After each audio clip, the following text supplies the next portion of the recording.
I love this bike. So a lot of people don't know about these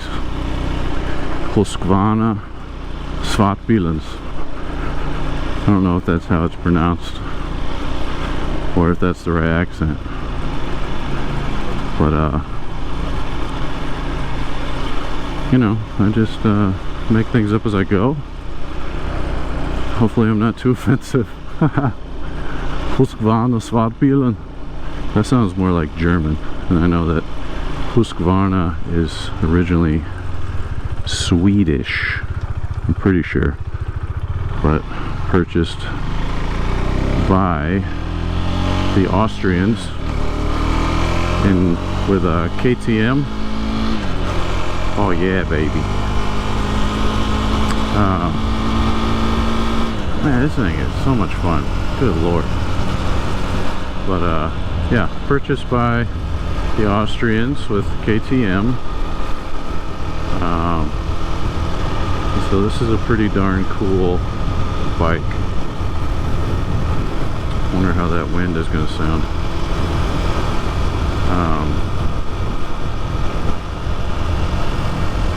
Yeah, a lot of people I talk to don't know that Husqvarna actually makes these street bikes. So there's this one, which is the Svartpilen, and then there's the Vitpilen, which is a little more street oriented than this one. This one's kind of like a scrambler. So you know, it's got a Pirelli Rally Scorpion, or I don't know, something like that, tires, which are really good on-road, but actually pretty darn good off-road too. So I hear. I've never taken this off-road because it doesn't have a lot of ground clearance. It's very light. It's like 320 pounds or 340 maybe, I don't know. I think 320 wet. But it's just so nimble. It's just like, you feel like you're riding a supermoto or like a, you know, I don't know, like a dual sport or something, which is kind of what this is, I guess. But definitely got a lot more power than a lot of the dual sports.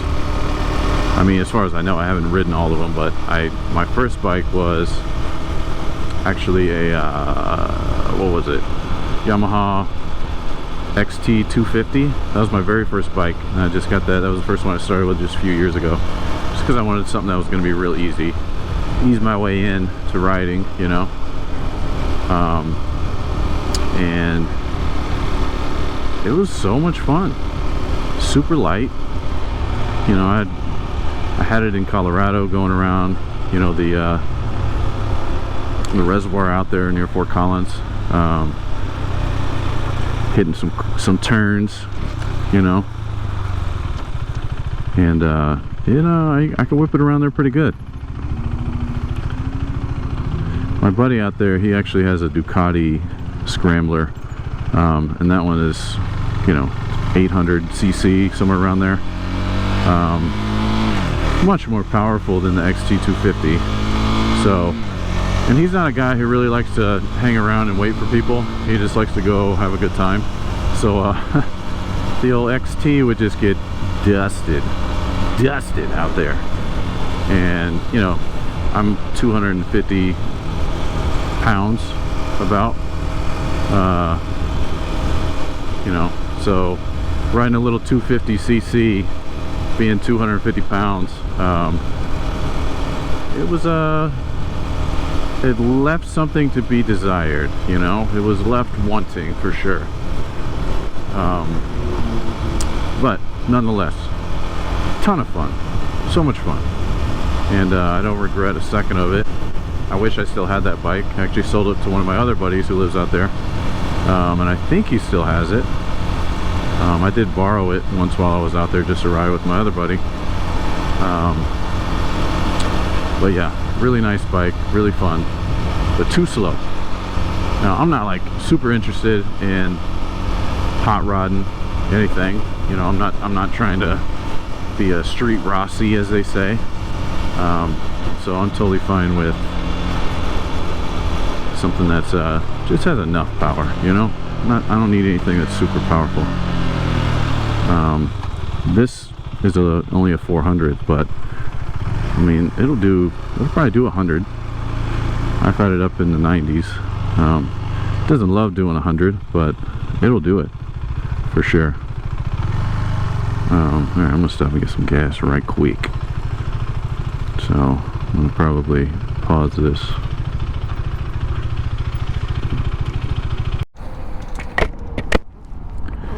Alright, $5 in gas. How you like that? Still says I only have 60 miles range, which usually takes a while for that to reset.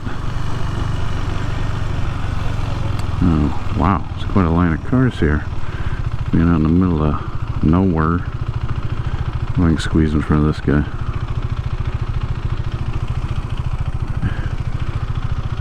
Yeah, I think so. Alright, let's be safe. But let's go. Oh yeah. For 400, man, this thing gets it. Just can't believe it. Like, once I got it past my, I think it's 1,000 kilometer break-in period. I guess I'll tell this story. I don't know, you can even hear me. I might have to just redo this whole thing because my microphone is in my chin right now. Couldn't figure out a better way to situate it. But anyway, so after it's around like a 600 and something mile break-in period, 1,000 kilometer. It automatically kind of like unlocks. So it always felt peppy and everything, but I never felt like I was going to accidentally pull a damn wheelie. Once I went over that mark, I got my break-in service and all that. I accidentally wheelied twice in a row off the line when I was in Colorado. I brought this thing out to Colorado too. I had it out there for quite a while. But I live in Missouri, by the way, St. Louis area. So you know, just in case you're wondering, like, oh, where do you live? You're talking about Colorado. Well, that's where I live. It's Missouri. But anyway, so me and my buddy, his name is Isaac, he's the one with the Ducati Scrambler. We were out there riding through town in Fort Collins area, and we were at a stoplight or a traffic signal, whatever you want to call it. Good Lord, I don't know if you could see that, but there's a lot of dirt blowing around. Sorry, ADHD. Yeah, so we were at a stoplight and there was a little kid with a bicycle, and he was like, do a wheelie, and I was like, I can't do a wheelie. I'm 250 pounds. This thing's only a 400. What do you think? And so then I was like, all right, well, I'm just gonna give it some balls. I'm not gonna even try to wheelie it, you know. I'm not like gonna pull back on it or lean back or anything. I was just gonna try to take off quick, try to keep up with my buddy on his Ducati, which, I mean, obviously isn't gonna happen because he's got an 800, I have a 400, and you know, they're not like slow, the Scramblers. So anyway, so I kind of dumped the clutch a little bit once it turns green, and popped a wheelie, easy. And it startled me because I was not used to that extra power, you know. And I brought it down, and I pulled the clutch in, of course, because I was freaking out. I wanted to cut the power of the engine. So I was like, whoa, I didn't mean to do that shit. And but then I gave it balls again, and it did another wheelie. So I did 2 wheelies in a row on accident, not even on purpose. And this is a 400, and you know, so that just kind of, I don't know, maybe gives you a little bit of perspective on how much power this thing actually has. It's a single cylinder thumper, so you know, that's got to be a pretty good size piston up in there cranking. I don't know if I'm gonna go straight or I'm gonna go, I might go through, I don't know, let's go through here. There's this little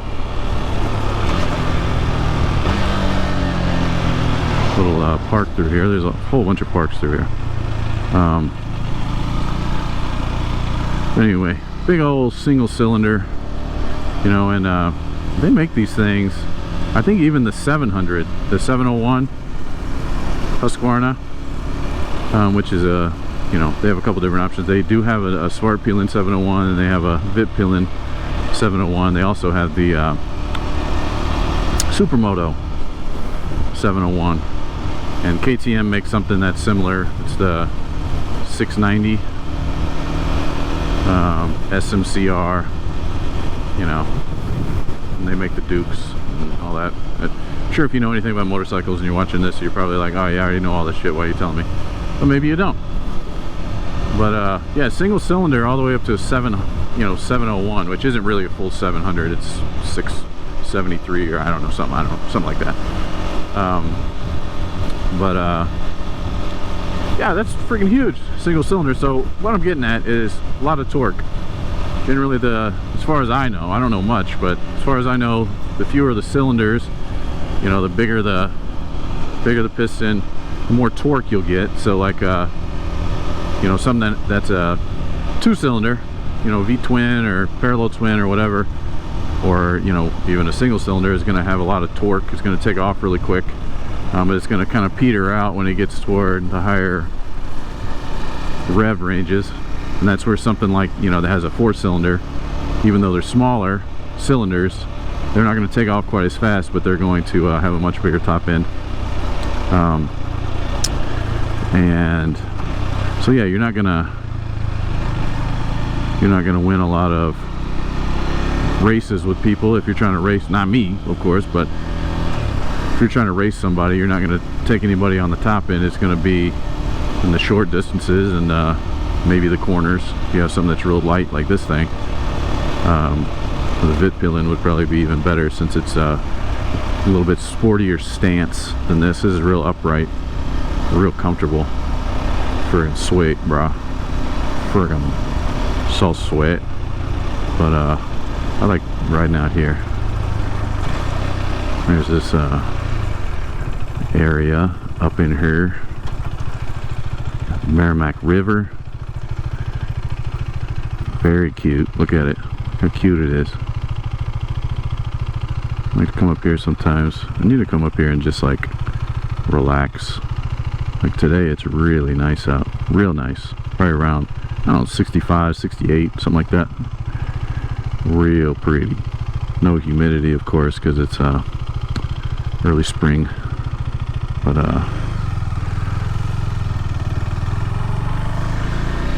yeah, very pretty out here. And when we first moved out here, I didn't know this place existed, so I just started exploring when I had my other bikes, which I've had a lot.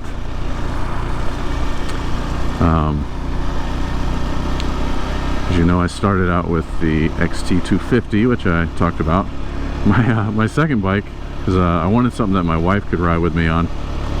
So I was looking at a bunch of different stuff, but I wanted something that was really easy to ride too, with the passenger. And I actually found this bike called a Honda Helix, or I think it's called like a CN250. It's like a, what do they call it?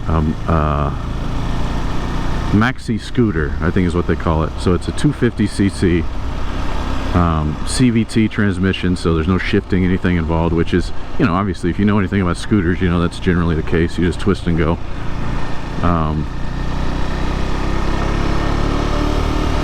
So really easy to ride, you know, do a lot of one-handed stuff.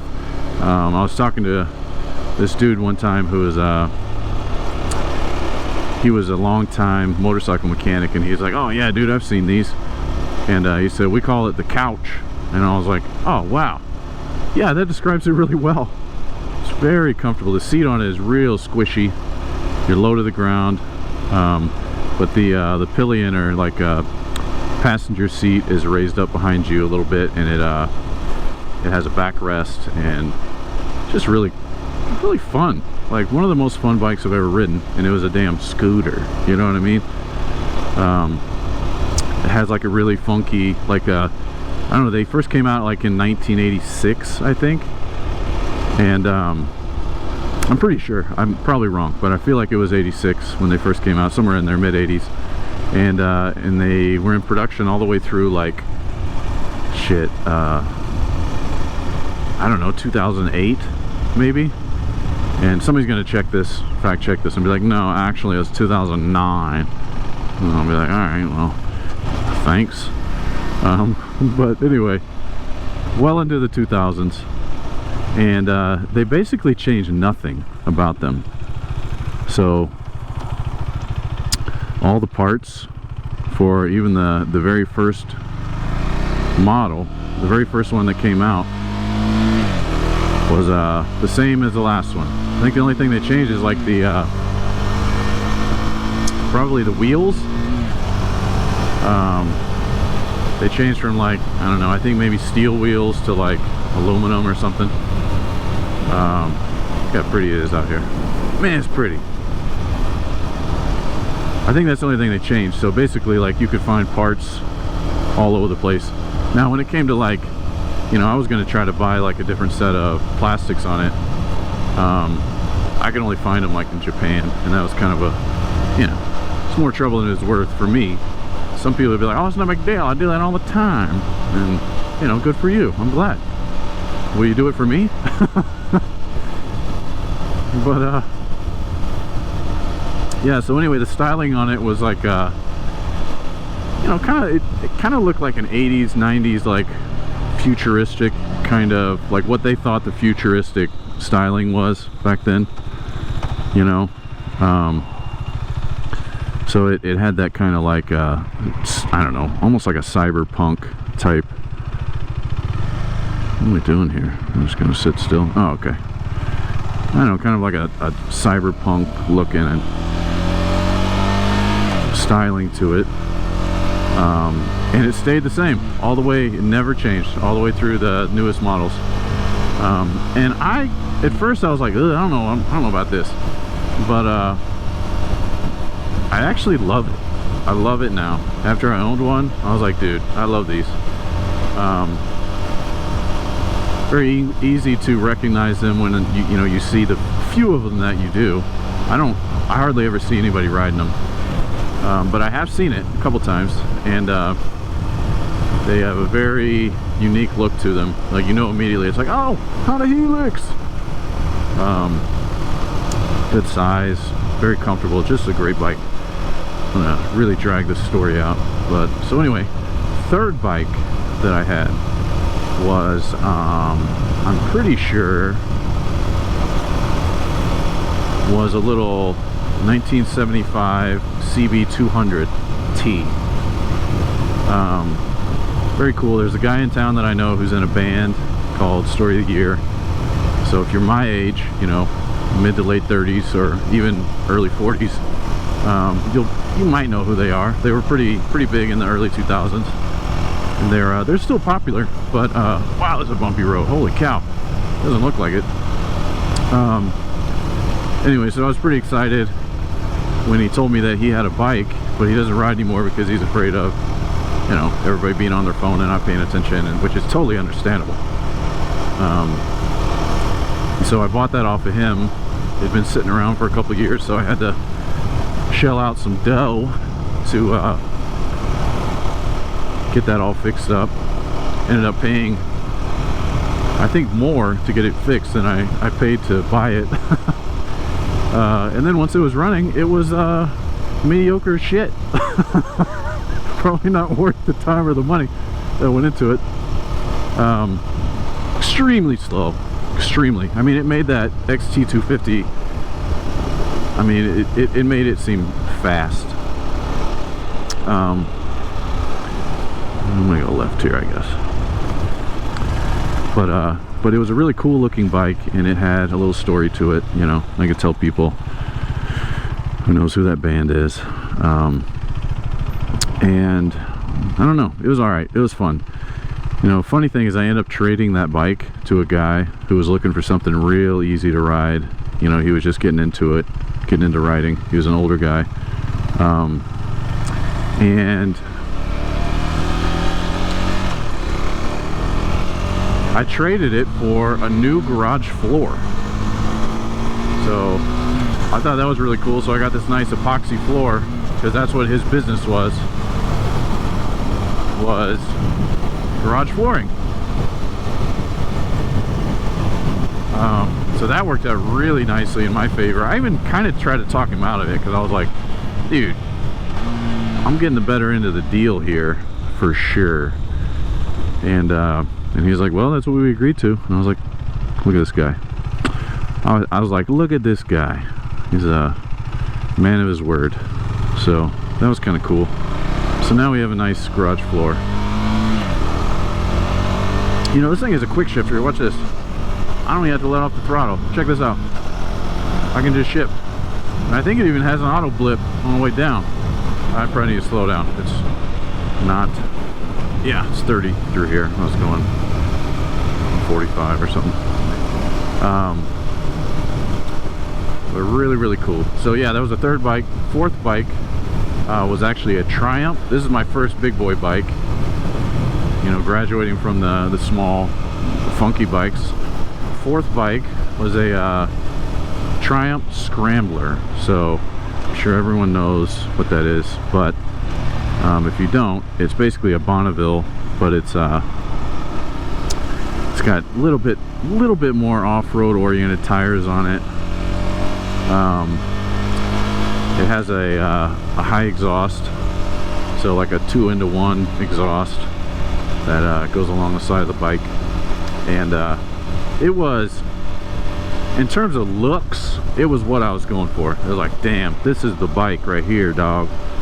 And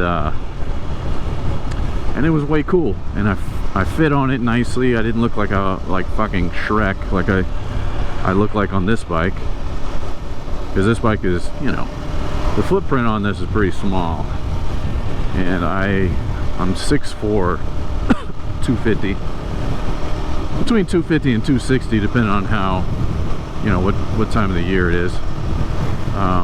Solid muscle, of course.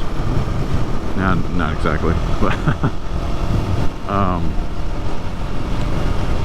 yeah. So it looked good, and I feel like I look cool on it, you know. And that's like 90% of why people ride motorcycles, because they want to look cool for people, right?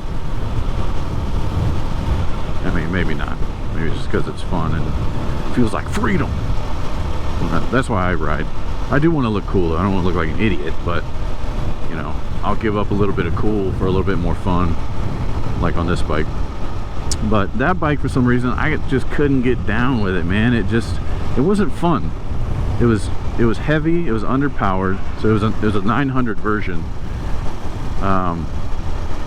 which, you know, somebody that is watching this right now is going to be like, well, there's your problem, dummy. I'm like, yeah, well, I didn't know. I was like, damn, a 900. My biggest bike is a, you know, fucking 250 at this point. So I thought it was going to be like some kind of beast compared to those other bikes. And I got to be honest with you, it was a dog. It was heavy. It was like over 500 pounds. And I found out that they kind of handicapped that engine.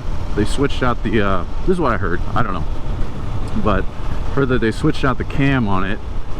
They so I don't know how all that works, because I'm not mechanical at all, but they switched out the cam for something that is very low performance, and they knocked that 900cc engine all the way down to like 55 horsepower, 58 or something, I don't know, maybe close to 60, but 900cc sitting that low, that's embarrassing.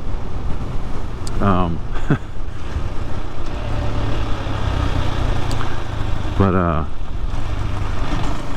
yeah, so to say the least, it was heavy and it was way underpowered. So, you know, I'm gonna be honest with y'all, I tried to see how fast it would go one time, and you know, I'm a big sail, of course, for the wind, and I'm heavy-ish, but I couldn't get it to go over 85, a 900cc motorcycle.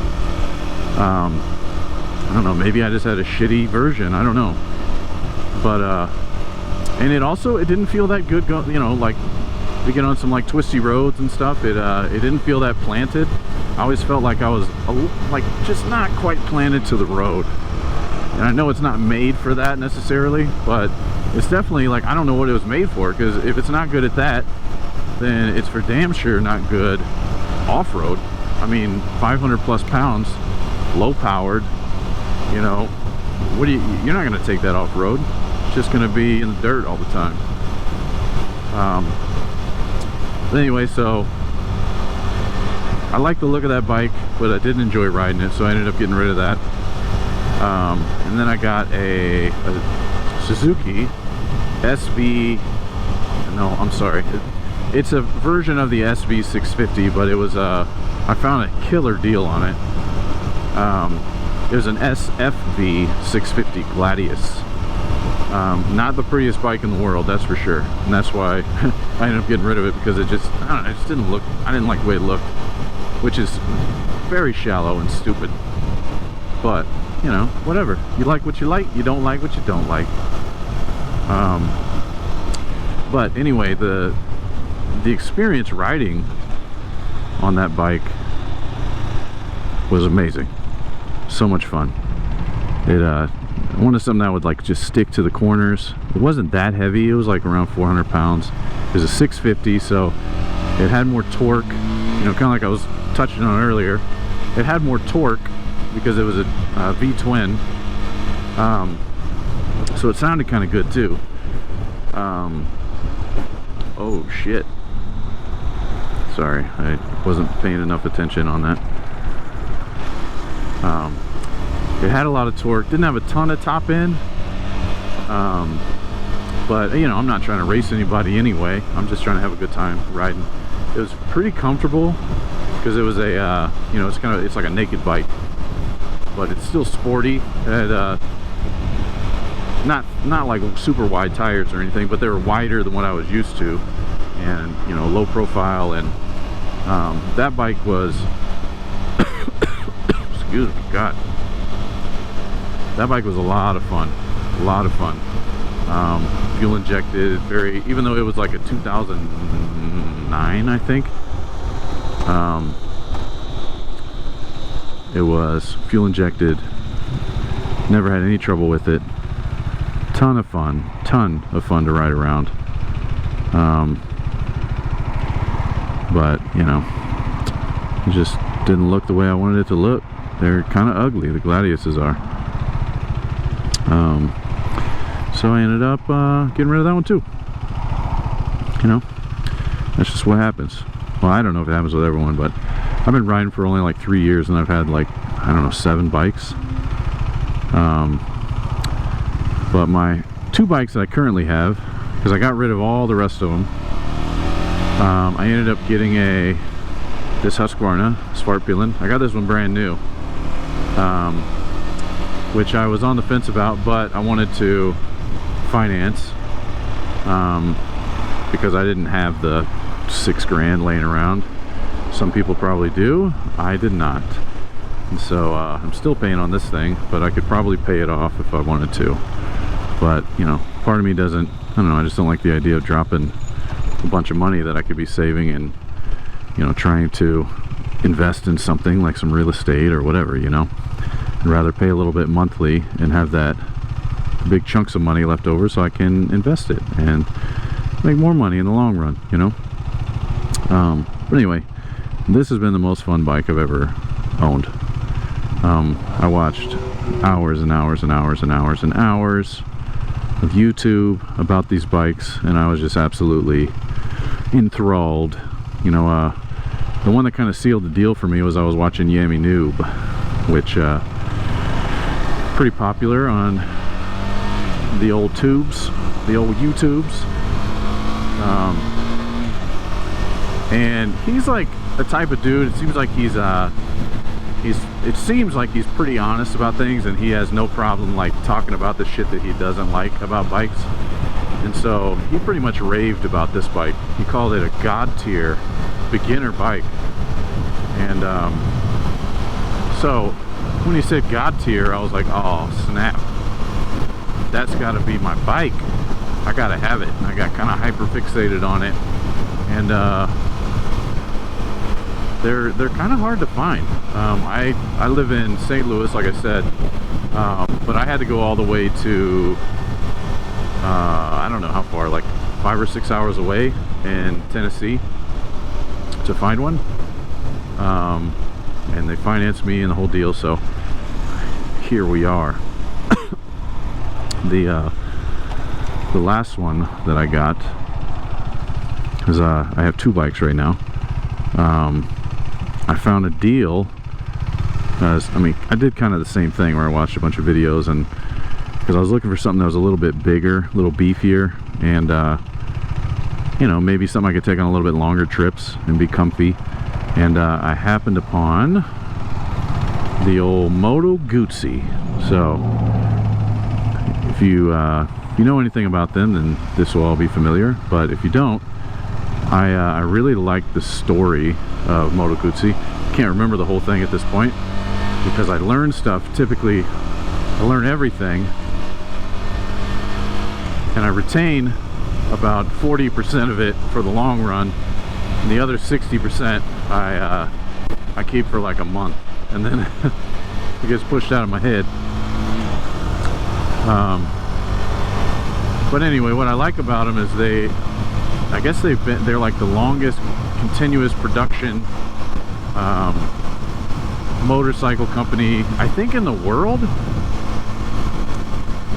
or pretty damn close.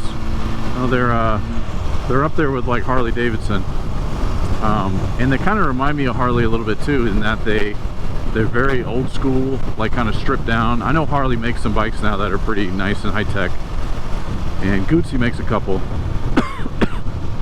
but their bread and butter is these bikes.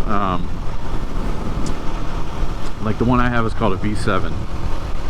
It's technically a V-twin or an L-twin, whatever you want to call it, depending on where you live. But it's like a transverse V-twin, so it's sideways. You know how the V-twins generally like go in a line, in line with the bike. You know, I'm gonna go this way.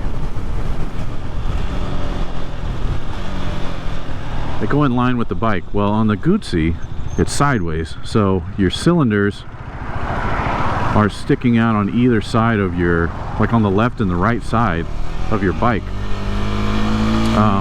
So it's really interesting, and it's, you know, kind of has the similar idea as like the boxer engines for like the BMWs, where the boxers stick straight out to the side. So I like the idea of that, but I don't think I would like riding a bike that has all that sticking out on either side that far. But it kind of has that same, you know, people talk about the boxers and everything, where if you rev it, you're just sitting in place, you rev it, and it actually like pulls the bike to the side a little bit, which is really kind of an interesting sensation.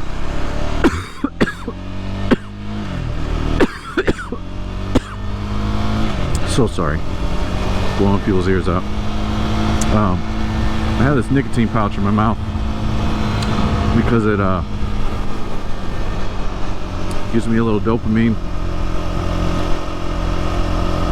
which I am deficient in, having ADHD. Give myself the hiccups a little bit. Shit. So it kind of like straightens my brain out a little bit temporarily for like an hour at a time, and it makes me feel happy. So I don't need it, but I just, you know, I like it. So anyway, speaking of ADHD, I kind of forget what I was talking about.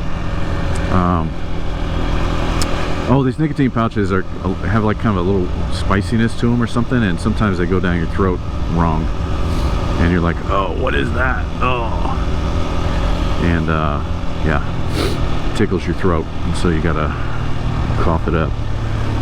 So this is a pretty area. So right there is Castlewood State Park. Castlewood is very cool, and it's pretty close to my house, so I get to see this all the time. But anyway, so when you rev it, and on my bike, the Moto Guzzi, when you rev it, when you're just sitting in place, it kind of like rocks you to the side a little bit, when you rev it, and it's just kind of a cool sensation, and I like it. It's got character. It's also very stripped down. It is fuel injected, which I like, so it's easy to start up even if it's a little bit cold out, you know. But it's very old school.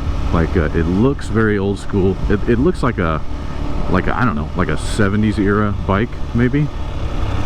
So it's like kind of a neo retro bike.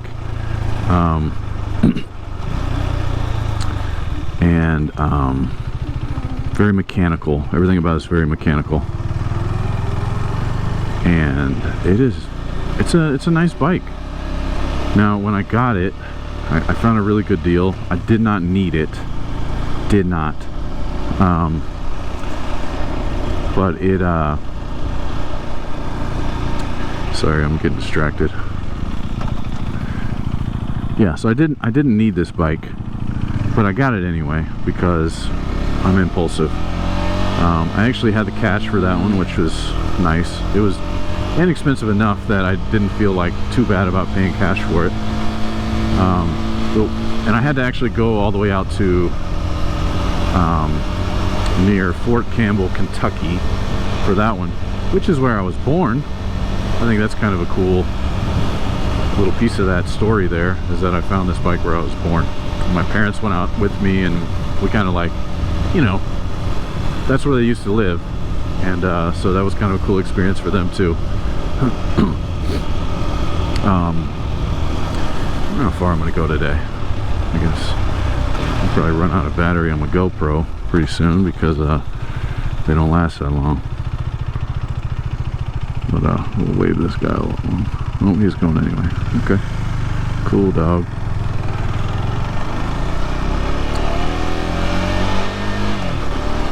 So yeah, so there was a little bit of issues with the Guzzi when I got it, and I've never actually even fixed it because it has Brembo brakes on it, so they're really good brakes.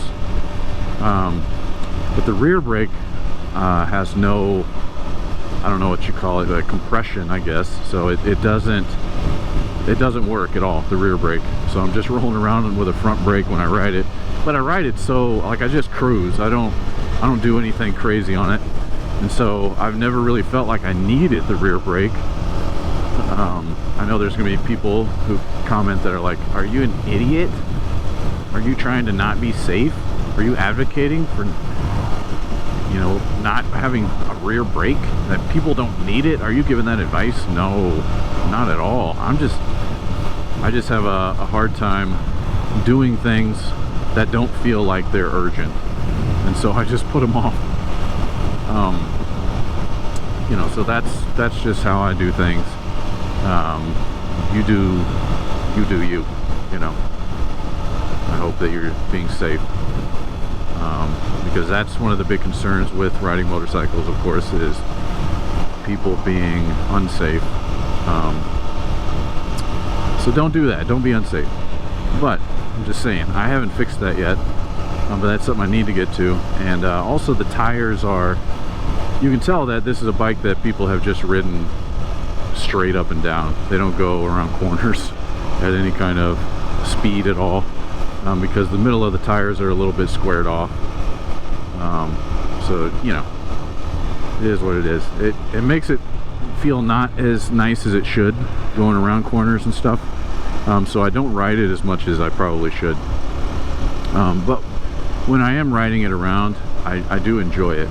It's a fairly light bike, even though it feels heavy compared to this Husky.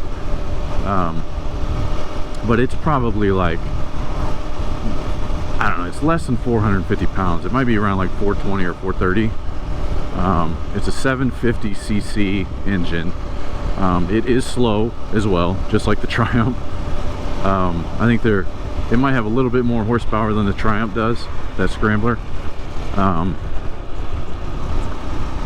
But it doesn't feel a lot different.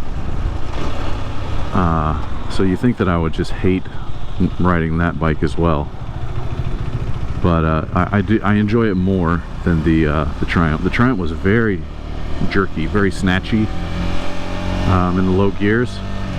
The Guzzi is not at all. like even a little bit. It is like smooth as butter. It's all very mechanical, of course, like I already mentioned. God, look how pretty it is out here. Sheesh. Very mechanical, but very smooth, just like butter smooth. The gearbox, it's only a 5-speed gearbox, which again, old school, of course. But the way that the gear ratios are tuned, I guess, you don't feel like you need a 6th gear.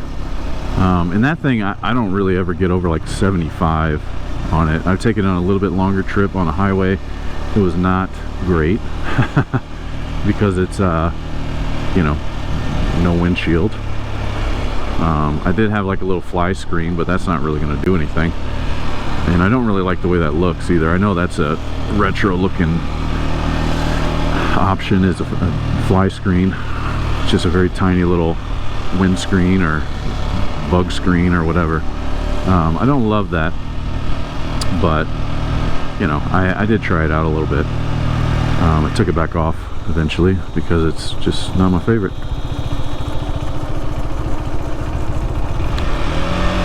But the bike itself is really cool, has a ton of character. It is fun to ride. It'd be more fun if I got new tires and got that brake fix.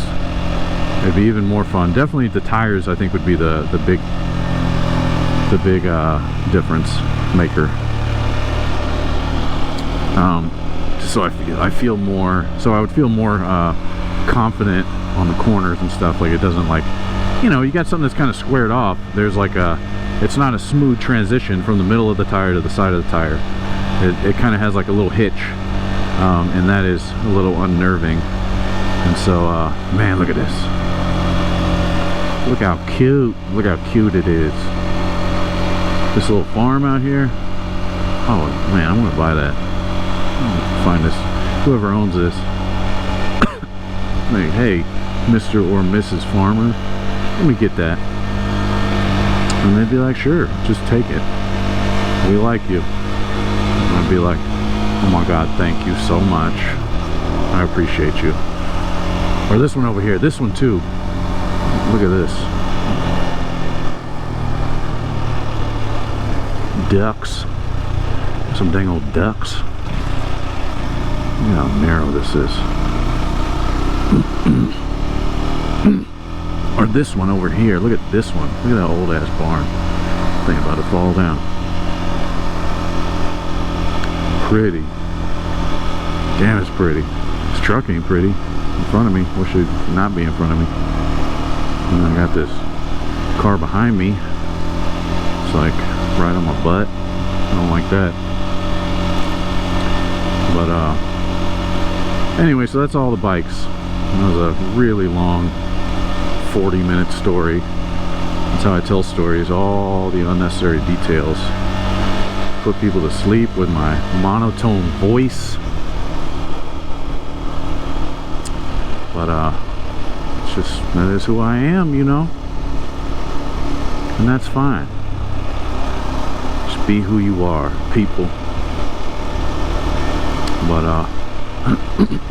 anyway, this is the first time I've ever talked and rode at the same time. Are you turning? No? Damn. So I have this microphone set up here, and I don't know if you can hear anything that I'm saying. So I'm expecting to get back home, go through the footage, and be like, wow, that looks great. But then be like, it doesn't sound great though. So all this talking is just me talking to myself, which is interesting, right? I do kind of tend to do that a little bit though, so it's not like new. I kind of talk to myself, not to this extent, but I'll be thinking something and I'll just like, sometimes I'll just say part of it out loud, you know, where people can't hear me so they don't think I'm weird or, you know, whatever. I bet you're going where I'm going, aren't you? Yes. Damn. Damn, bro. Gotta keep following this cat. This is the fun place to ride too. This road is fun, but it's not gonna be as fun this time because I'm stuck behind this here truck. Damn, look at that bluff, baby.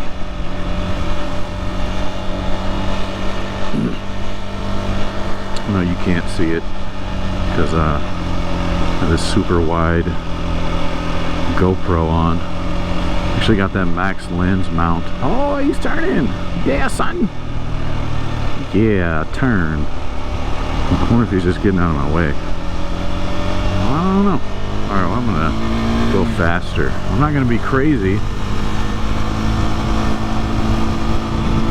but I am gonna go faster because this road is a little bit twisty and it's pretty, and I want to go a little bit faster.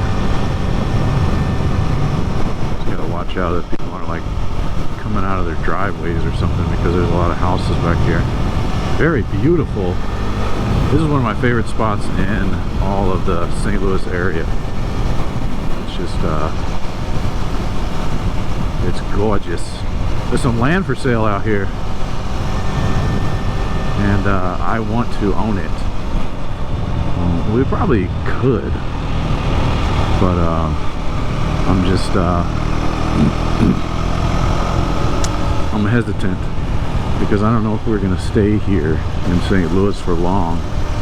We're planning on moving out to Colorado, where my buddy lives, two of my buddies, because I love it out there. But the only problem with Colorado is it doesn't have this. Hold on, I gotta show you this. I'm gonna go real slow. Look at that. Holy moly. You couldn't tell because that angle's too wide on this GoPro. It looked like it was miles and miles away, and it was. But where's that land? Right here. There's land right here, right there. So it's back there. Very pretty, overlooking a bluff. Oh, gorgeous. But yeah, I love Colorado, of course, because I'm more in awe of the scenery out there, you know, because they have the Rocky Mountains, of course, which is amazing. But they also, it's very bike friendly. Bicycle in Fort Collins and Boulder and all those areas out there, everywhere in Colorado, really. Very bike friendly, and so by extension that makes it very motorcycle friendly, because everyone out there they're trained to keep an eye out for bicycles so they don't, you know, go around just murking a bunch of people on their bikes. Because they're trained to look for those bicyclists, then they'll definitely see a motorcycle, you know, unless I'm going way too fast, which I won't be, because I'm too old for that shit, and I don't care. I'm not trying to race anyone. God, it's a fun road. I wonder if I turn around and go back, or if I probably should, so I don't have to take the main road, because I don't like being on the main roads, because that's where people get hurt. Too many people riding in cars gets dangerous. So I might just pop a little St. Louis Yui up here, and oh, I should have done it right there. What am I thinking?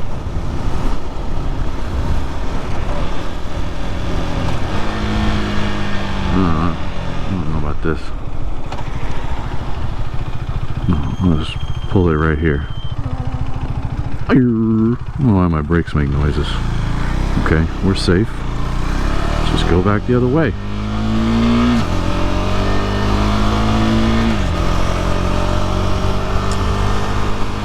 Yeah, so but what I don't like about Colorado is it's not very green, right? So there are areas, of course there are. It's pretty much nothing that you say is ever like fully like a blanket statement that covers everything, right? There's always shades of gray. But the landscape out there is gorgeous. It has tons of trails for biking and hiking and running and walking, and very dog friendly, which we have a husky, so an active dog. You know, everything about it I love. I just love it. It has some incredible downtown, like Old Town area, which I guess like Disney modeled something I don't know, I'm not really too keen on Disney facts, but I did hear that they modeled their like downtown Disney or some kind of, I don't know, something like that after the old town in Fort Collins, Colorado, because it's that cool. So if you don't know anything about it, then just, you know, look it up. It's cool. I love it. I like to spend a lot of time there. But you know, the thing about it is Colorado is like a big portion of it to the east is pretty much like the west side of Kansas. It's just like Great Plains, you know, almost like a desert.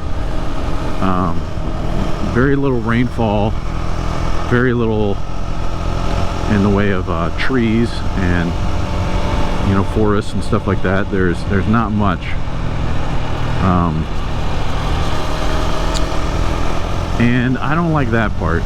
There are parts when you get closer to the foothills and stuff, and, you know, cities or towns that have, you know, planted trees and stuff. Like, there's trees there, and neighborhoods with mature trees and stuff like that, but like, not like this. This is like a jungle compared to that.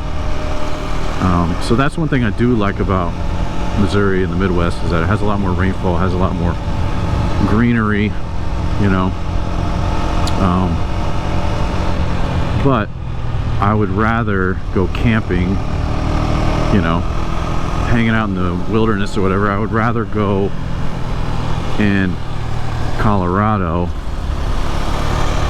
than I would here. And it's just because this is pretty much where I grew up, so I just I don't know, I don't hold a lot of reverence for it.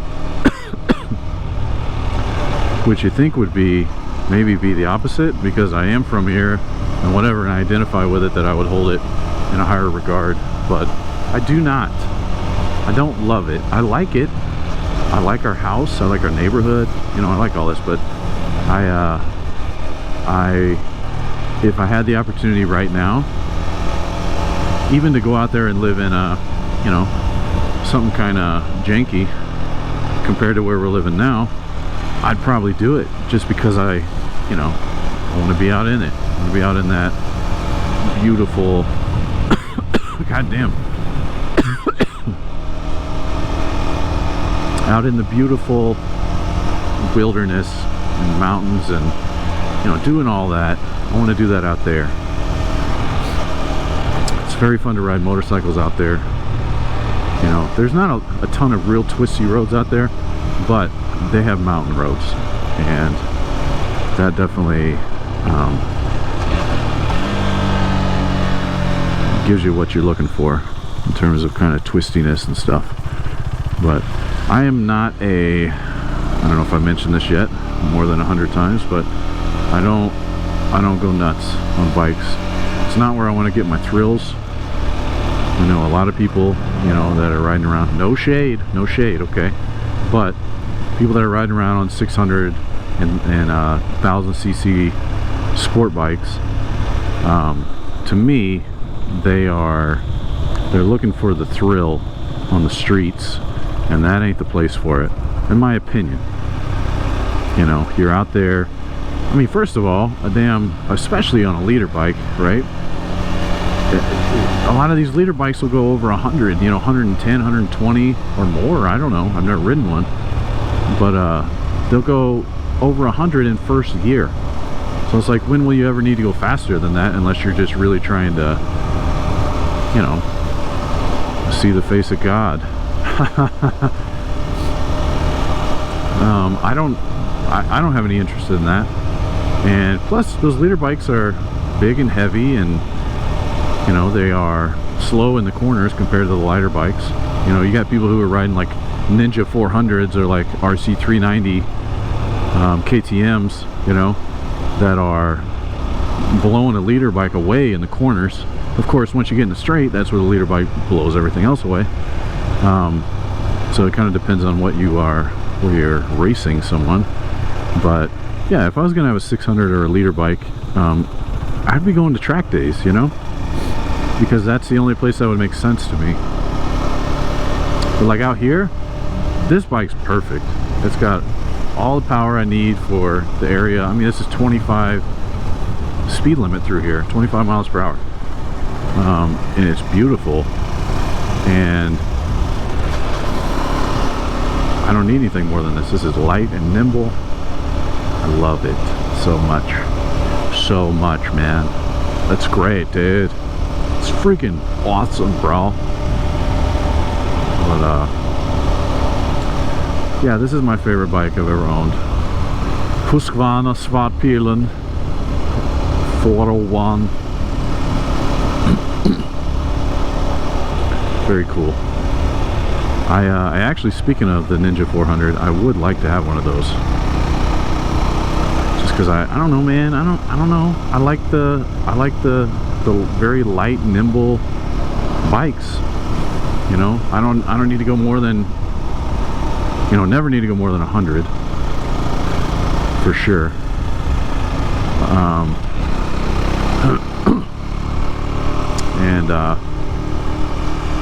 But I honestly don't need to go more than like 75 or 80, to be honest with you. As long as I have a little bit of passing power, if I'm on a road where there's, you know, some people and cars and I need to get around them, like, it's nice to have a little bit of get up and go. But I don't need a ton. I just need enough to get around a car. You know what I'm saying? Man, it's so pretty out here. This time of year, it's so nice. I mean, spring and fall out here is unbelievable. All these trees, you're just seeing like every color of the rainbow.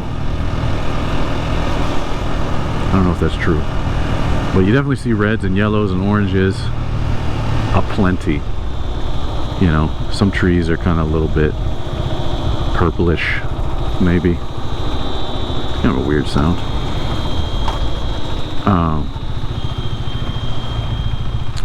But yeah, just beautiful. Beautiful, I'd say. Alright, let's go. Quick shifter, baby. Quick shifter. Oh man. See, I could have just blown that car away. I mean, I don't know, they weren't trying to go fast. But I guess I'm gonna head back home. Oh shit. I guess that's something you gotta watch out for, is people coming to a full stop. I'm hoping that the people behind you see that you are at a full stop.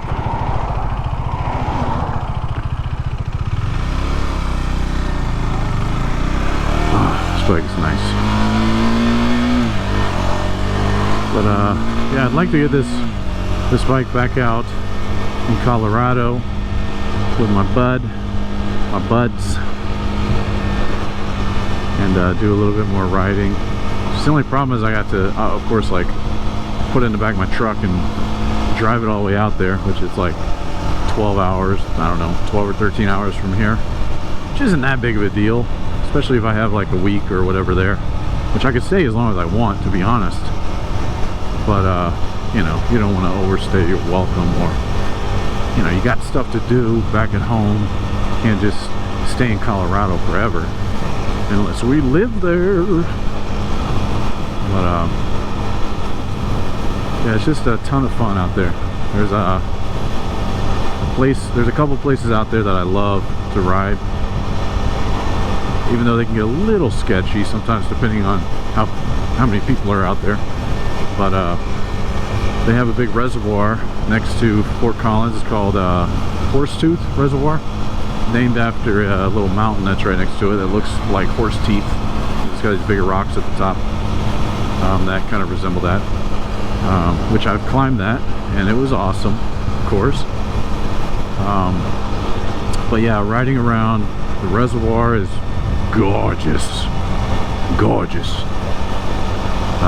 And then you can keep riding, and there's a place called Wrist Canyon, R-I-S-T, Wrist Canyon, which is beautiful. Probably one of the best places to ride in that area, just because it's, I don't know, it seems like there's not a lot of people. I'm gonna go back this way. Not a lot of people out there on Wrist Canyon, at least whenever I went there a couple times. So it was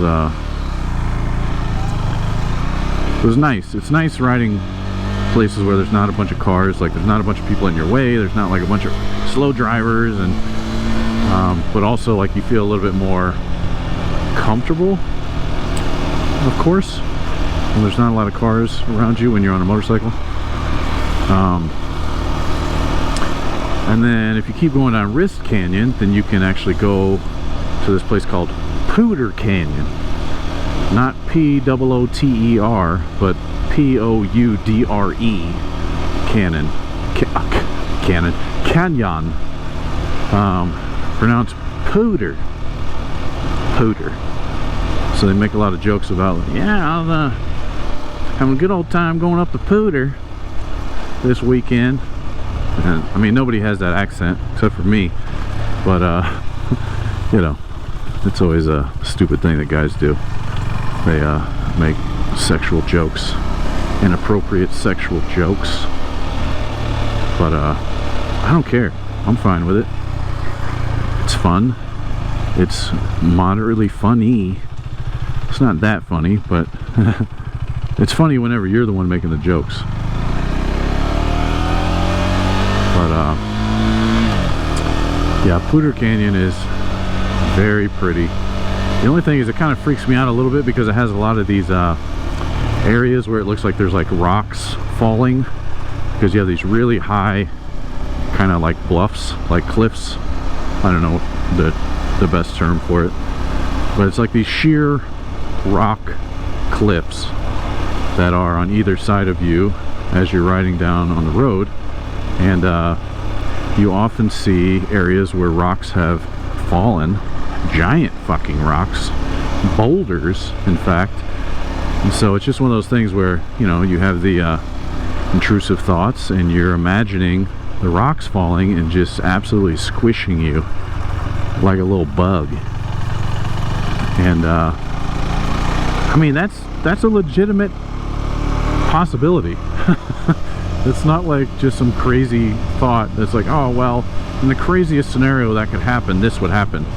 And of course it would be crazy, but it's not that out of the realm of possibility, you know. So I love how beautiful it is in Pooter Canyon, but I am a little freaked out by it, that's for sure. I'm like constantly kind of thinking about the rocks falling on me and decimating me. So but anyway, very pretty.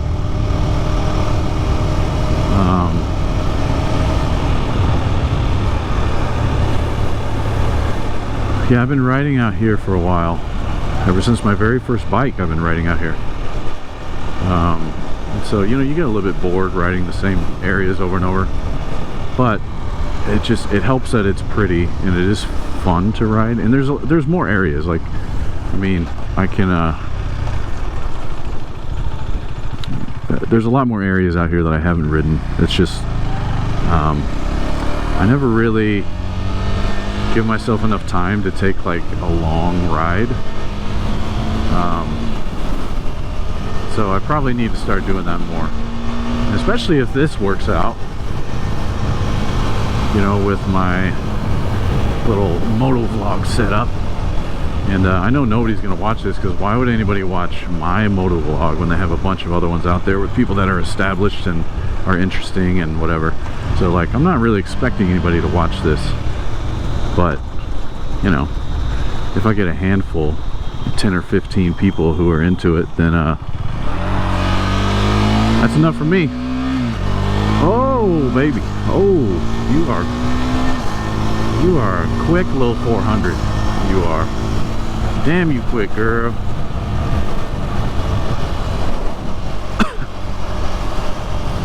That quick shifter is clutch.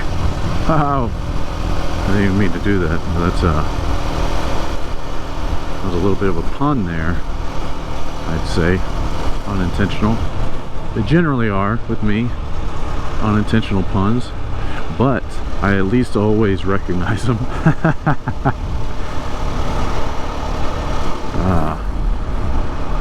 I just have a strong feeling that this audio isn't going to turn out, but fuck it. Put my little dead cat over my mic. It's supposed to knock down all that wind, so hopefully it did. But we'll see. I don't even know if my GoPro is recording anymore, to be honest with you.